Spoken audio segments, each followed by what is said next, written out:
Hi everyone! Welcome back to my channel, mga madam! So yes, I am back for good. So yes, kahit may pimples ako, nag-upload pa rin ako. Kaya medyo natagalan ako because of these pimples. Hindi niya siya makikita ngayon kasi natakpan na siya. So, yes. So, for this makeup look, so I will be doing some Instagram body makeup tutorial. So, yes, this look. And then, medyo girly tayo ngayon mga madam. So, yes. And then, nag-get up pa talaga ako para So, if you want to know more about this look, so keep on watching. So first off, I'm done using my toner. May gamot siya na to. Using this Nivea as my moisturizer.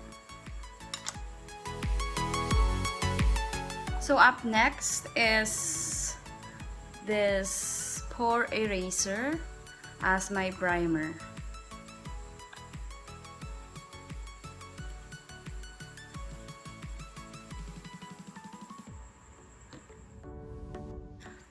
Up and done with the primer. So up next is this L'Oreal Infallible Total Cover 24 hours. So I'm going to have a review, this one, to be uploaded soon. So abang-abang na lang tayo mga madam. So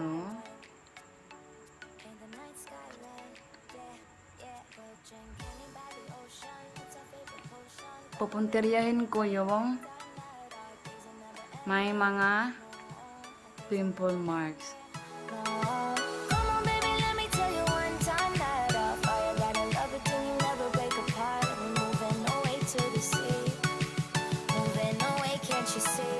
So, i-blend ko siya using my paddle brush from xoxo.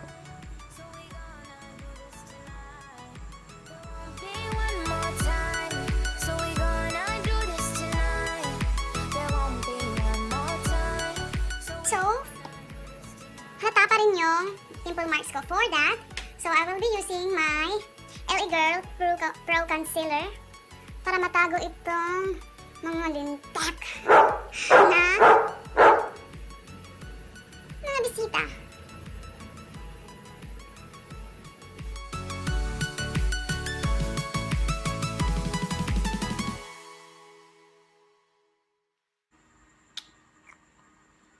So, ayan na. So, i-blend ko siya using my beauty blender.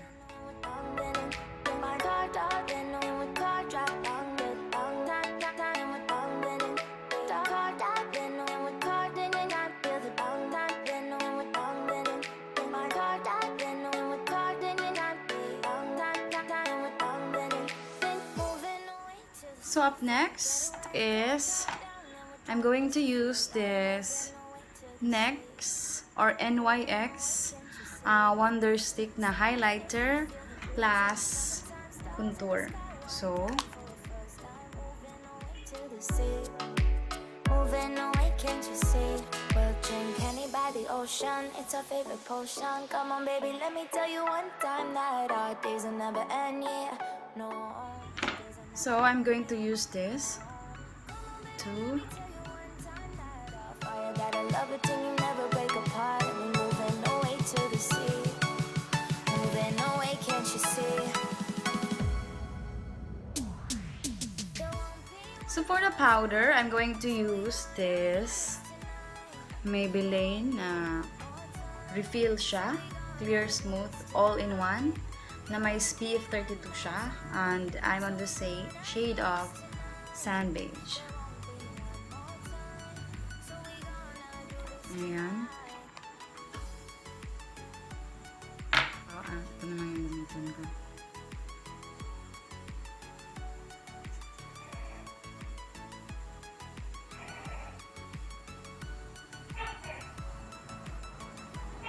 Ayan na naman yung mga tuko, guys. Okay, so wala na akong magagawa dyan kasi andito na sila sa bahay. So, alam na magpalayasin ko. Feeling ko nga mas nauna pa sila sa akin.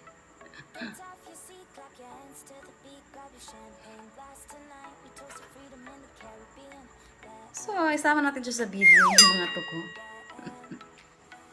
So, up next is my eyebrow. So, before doing that, I'm going to use this lip care from Etude House para while naggumagawa ako sa brow ko is moisturize niya yung lips ko.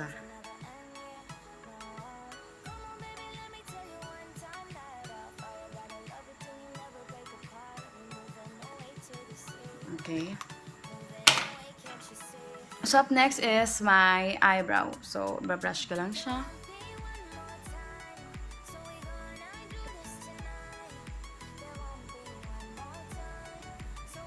And I will be doing this off cam. So, I'm done with my brow. So, up next is I will apply a bronzer. I'm using the NYC. I forgot the shade. So, ilalagay ko lang siya with the use of the brush sa my nose para magkailong naman si madzam. And sa my face and also sa my noo para magkakulay naman yung aking mukha. And that's it for the bronzer. So, ayan na, I'm done. So, up next is, let's do our eye makeup. Napansin ko sa mga Instagram Baddie makeup tutorial, yung Baddie or how to pronounce that properly. So, yung mga makeup nila, yung mga eye makeup is, hindi siya masyadong heavy. So, more on, nagwi-winged eyeliner lang sila and then, mas makapal din yung kilay nila. So, that's why, medyo kinakalan ko yung kilay ko ngayon. So, for that, maglalagay muna ako ng concealer sa eyes ko for to act as a primer. Kasi I don't have primer for the eyes. So, for now, I'm going to use this primer from Avon. So, the shade is medium brown siya. So, let's put it all over our lid. So, here. So, here.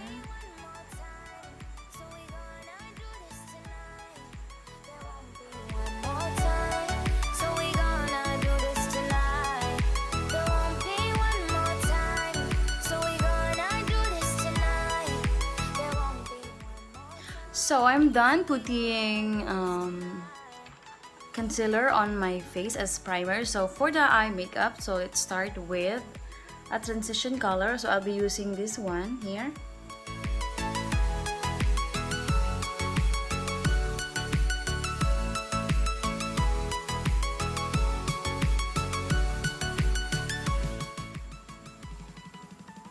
Let's go to the other eyes.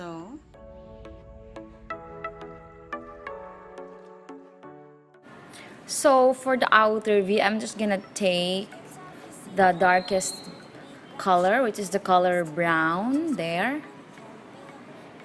And I'm just applying it on the outer V part of my eyes. So, bablend ko lang siya. And sa kabila, para mas pantay siya. So, ayan na for my highlighter. So, I will be using this Glow. This one from LA Girl. So, gamitin ko lang to. Lagay ko dito.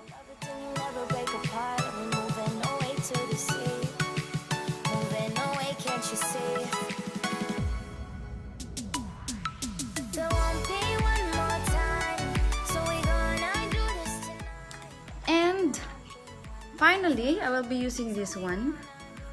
Put it on the center of my eyes. So, kuha lang tayo ng flat brush. Any brush, basta flat siya. So, for that, I will be using this one. That one. So, this one.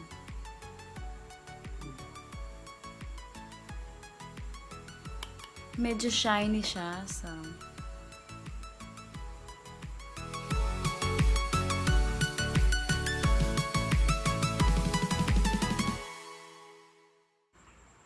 So, ayan na. So, I'll just put this one here.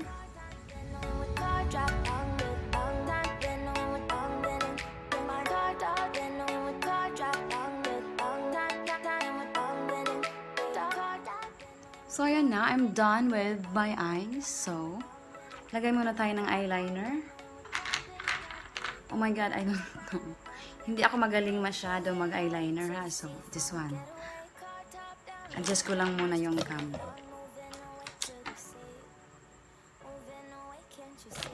That one. But before that, I will just curl my lashes para mamaya paglagay ko sa false lashes, hindi siya mahirap. So, yes. So, I'm just curling my lashes.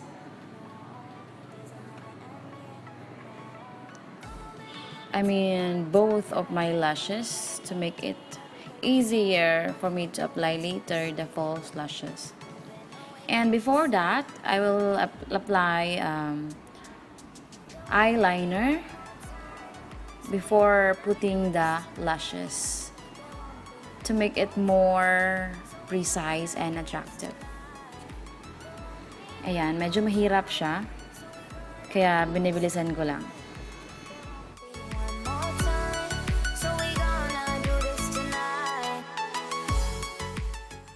So, ayan na. Nag-struggle talaga ako paglagay ng eyeliner. So, tight line muna tayo using this.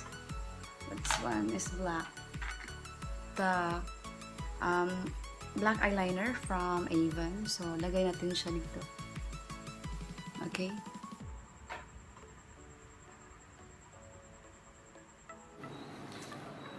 So, to do a tight lining, you need to hold your eyes up and you need to use a mirror for you to really locate the inner part of your eyes where you are going to put that pencil, which is color black, para later hindi siya mahalata kung naka false lashes ka na. Para hindi siya pangit tignan. Okay?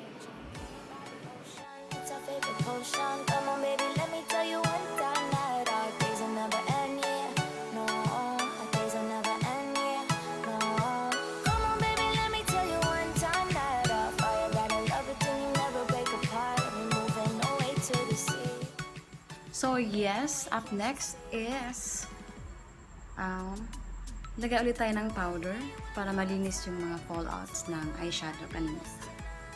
So, again, I will be using this powder from Maybelline.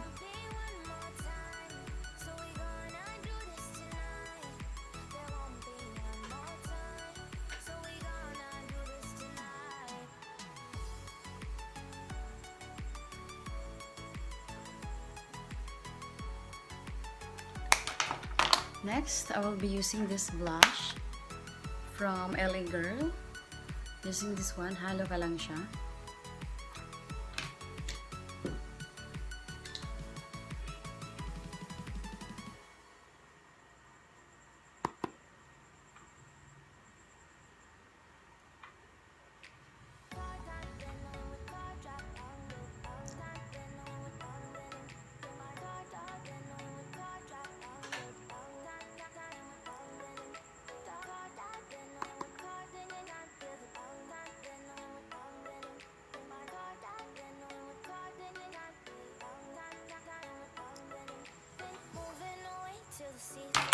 Don't worry kung medyo mapula siya. Lagyan lang natin ng powder.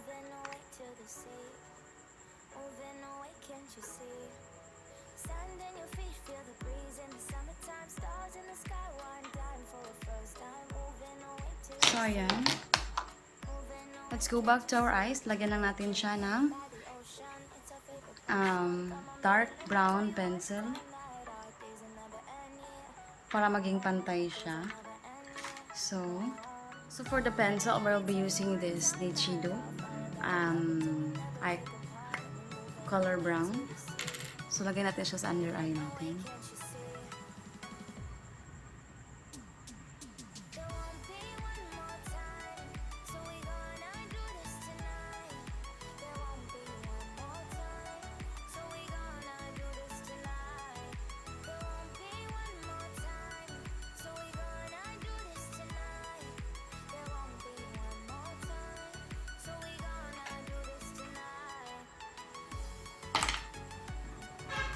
So up next, let's go to our lips. So for the lips, I will be using this first lip liner from Ever Belena in the shade of Red Wine.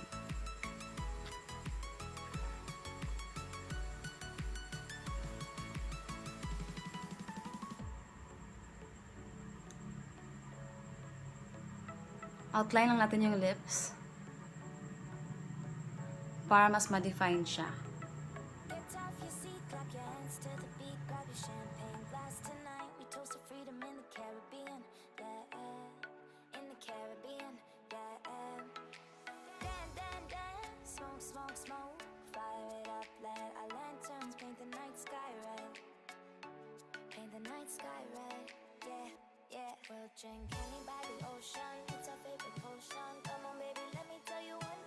So for the lipstick, I will be using this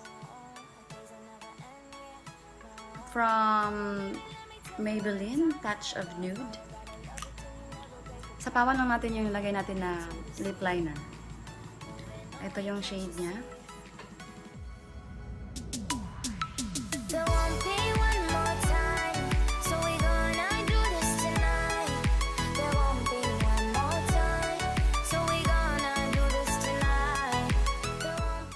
So, ayan na. So, let's go back to our eyes. So, I will be putting some false lashes. This one. Ilalagay ko lang siya off-cam kasi medyo mahirap maglagay ng false lashes. So I love my eyes today. So, for my lower lashes, so I'll be putting this mascara from Avon.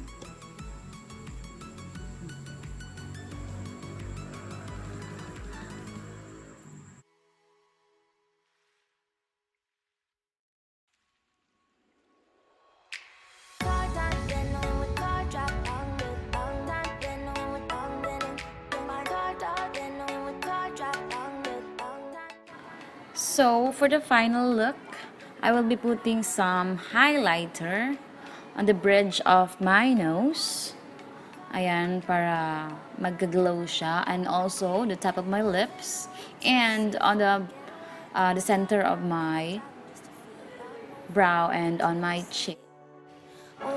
And for the final look, this is it for the Instagram Baddie makeup tutorial.